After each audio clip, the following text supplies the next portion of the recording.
So there's this issue that I think we have identified, and we're going to sort of talk through it today, which is that there are there's a subset of or a category of games, broadly speaking, that seem to sort of like exist within and adapt to the like rhythms of your life. Wordle is an example of this. Like that's why we talked about Wordle in those terms, is because it slots into particular habits, particular patterns, particular like pre-existing ways of interaction. But it doesn't have to be limited to Wordle, and that's actually why I wanted to bring up the Wrath of the Lich King example that I did in the previous episode, because as we said, it's not that like the achievement is like determining a particular kind of elitist attitude. It's that you have a culture and you have a set of elitist attitudes, and the way in which like the achievement for a particular raid is being used is in line with that pre-existing like social context. And so these games that I think we're going to tentatively refer to as like a form of augmentation are in this category. They tend to be tabletop games. They tend to be things like crossword puzzles. They tend to be things like party games. But, and we want to emphasize this, they don't have to be those things. Video games can be these things as well. However, video games, on the other hand, tend to fall into another category where it's another very broad category where it's not about sort of slotting into your life, but rather it's trying to sort of like encapsulate part of your life as like a totalizing experience. And this we're going to tentatively refer to as simulation, although we're going to be using it far more broadly than that word tends to be used.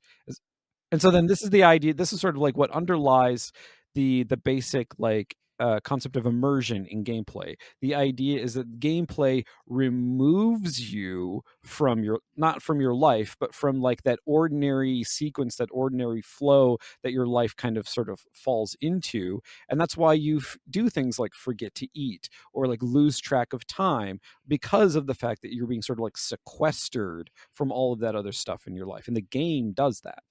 No, I think that for me that the biggest thing for me, right, is that when we look at it, I'm utilizing these words and really in two very distinct ways. And I wanted Nicholas to introduce us to this, and I was like, well, let's just dive right in, Yeah. because I think that I wanted to get into some of the histories of how gaming has gone through, but I think diving in with those terminologies is actually going to help us articulate, right, some of the finer points of our history.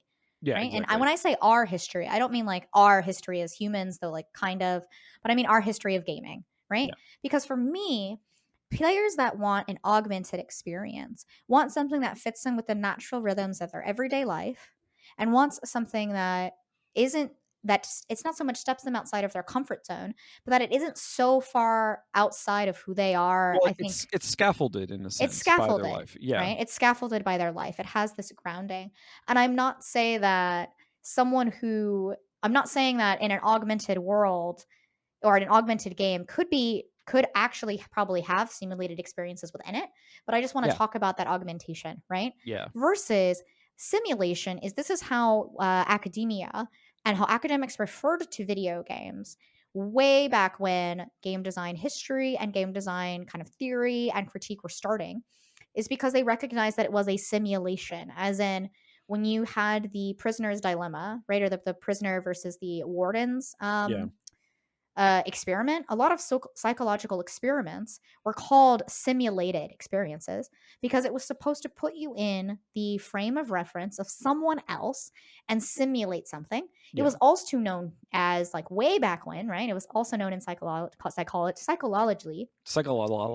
Yeah, psychology, right? In these, or in sociological studies, as a simulated experiment, right? Experiment that is simulating something Yeah. that is not real and is meant to be real, right? Yeah. Is meant to be felt as, like, as a real scenario. And Yeah. I think that when you look at these two, right, a simulated experience kind of one for one transcribes and puts you into a different frame of reference, Yeah. right? Versus an augmented experience, you are still coming at it from your frame of reference, Yeah. but you are doing, say, something just like off of it.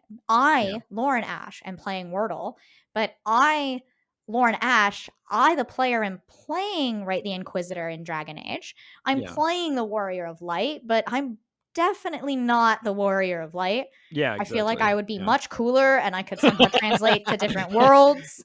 Yeah. I would be a dragon. Your Uh, life would be much more difficult if you were the warrior of light. in the real world, and here's the liminal space between the two is the real world, the reality. My life would be very different. I would have like it'd be very different, it'd be much more difficult. Yeah. However, like I guess if I die, I just kind of respawn, which would be kind of cool. Yeah, But that is nice, also, yeah. yeah, but I definitely wouldn't believe in like some of the stuff I believe in the real world if that happened. Like the afterlife doesn't exist. So, like and that's what I'm saying, right? Is it's almost we're laughing because one, it's a little uncomfortable. But two, we're laughing because it's funny. Like Yeah. it isn't the real life, and we can laugh because we know. But if you're augmented, okay, and suddenly like your world doesn't go well, or I don't catch that Pokemon in Pokemon Go, I viscerally feel disappointed. Like it's because I, right, didn't I do didn't something. do that. Exactly, And yeah. I think that that really translates to something that you have to talk about because I was really looking forward to hearing you talk about this. Are things like the NBA, FIFA, NFL, right? Like those Yeah, games, sports. Why not sports? Why sports. why are sports Yeah.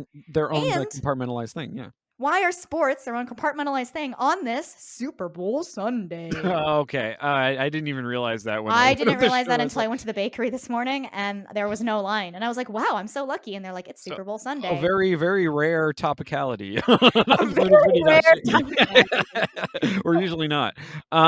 So, okay, instead of thinking about, like, okay, like, why aren't these games considered games? I wanted to come up with a silly example. And the silly example I came up with is this. Why don't sports fans, so, like, let's say football fans, people who are sitting down this very afternoon to watch a bunch of grown men give themselves concussions, why don't they think of video games as part of the NFL?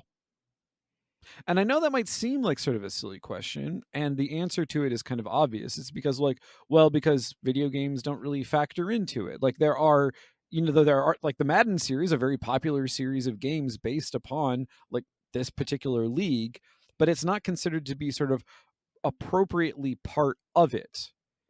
And the reason why I wanted to bring up this example is because the issue of, like, why certain kind of games get to be properly considered games versus others that don't, like, that's kind of a thorny one and difficult to dissect, because it's like, well, but because we're still calling them the same thing in both instances. Whereas, like, in this instance, like, well, we're calling one thing a sport, but we're calling this thing over here a game. But if you think about it for a second, sports, like, have mechanics, if you will. Like they have rule sets. Yeah. Like that, like, in conceptually speaking, they are very similar to games. In fact, they're even in some contexts called games.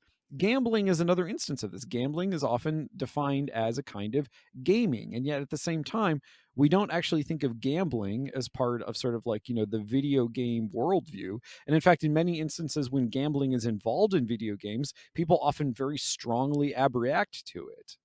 So the reason why I brought these two, like, these examples up, is because in these instances it's clear that, like, there is an entire, like, worldview, there are life patterns. Like, think about the actual experience of enjoying sports. A lot of people don't just, like, turn on TV, watch a game, turn it off, and then walk away. Like, there are entire rituals built up around it. You invite friends over, you have snacks, you might order food. Like, there are all of these, like, social habits and social, like, rituals, as I said, that are sort of built up around the experience of watching a particular game or a particular match or whatever you want to call it, because different terminology for different sports.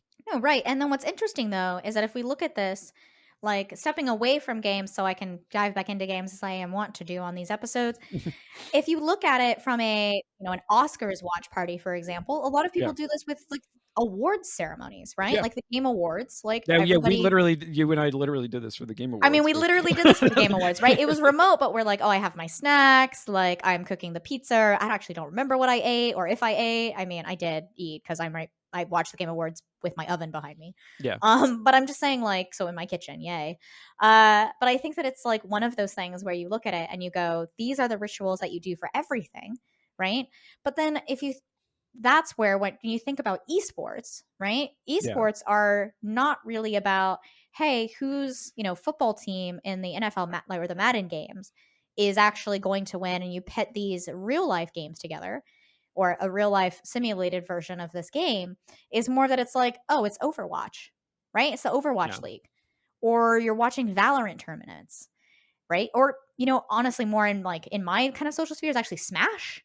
Yeah. Like you're watching people competitively play Super Smash Brothers, which when you think about it, like for me, I think it took literally 3 years for me to realize that it was competitive. Not because it wasn't, but because I really had to see it as a competitive fighting game. But if you told me there was a Street Fighter tournament happening, I'd be like, well, of course, Street Fighter's a game. Like you see, and that's why I'm saying, Yeah. like, as a player, Street Fighter was a higher caliber of a fighting game than Super Smash Bros. When I think Smash Bros is infinitely harder than now watching people play. Yeah. Not to diss either, right? It's just a different skill set for both, right? Yeah. And so I think that you watch these esports, you have these things coming out, but those are still kind of far removed out of the ritualization that comes from the award ceremonies.